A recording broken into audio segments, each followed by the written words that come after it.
Le mot radar a été inventé en 1940 par la marine américaine. Il veut dire Radio Detection and Ranging, ou détection et télémétrie radio en français. Le radar utilise les ondes radio pour détecter la position des objets dans le ciel. Les avions, par exemple. Un dispositif appelé magnétron génère de puissantes ondes radio. Une antenne concentre ces ondes en un faisceau étroit et les émet continuellement vers le ciel. Les ondes radio voyagent à la vitesse de la lumière jusqu'à ce qu'elles frappent un objet, un avion par exemple. Les ondes rebondissent sur l'avion et retournent vers la Terre. Certaines des ondes qui reviennent sont captées par l'antenne et leurs données sont traitées par ordinateur. En se basant sur la force des ondes radio et leur temps de déplacement, l'ordinateur calcule la position de l'avion.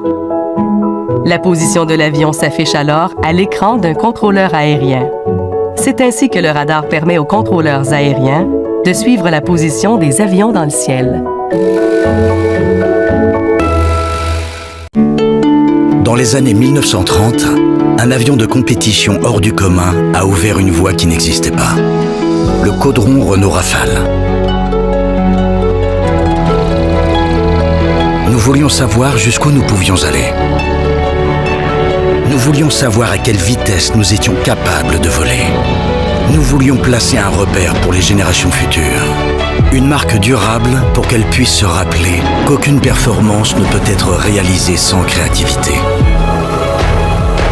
Une marque que les pilotes Hélène Boucher, Adrienne Bolland et Maryse Bastier ont inscrite en volant plus vite, plus haut et plus loin que les standards de l'époque.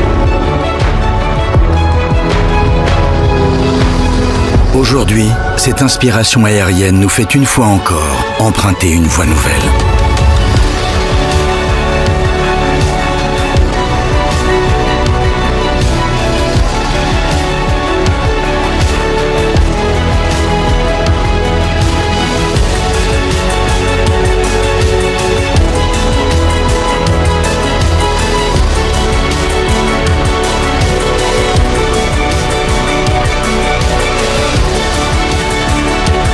Nouveau Renault Rafale. C'est en cherchant plus haut qu'on se réinvente.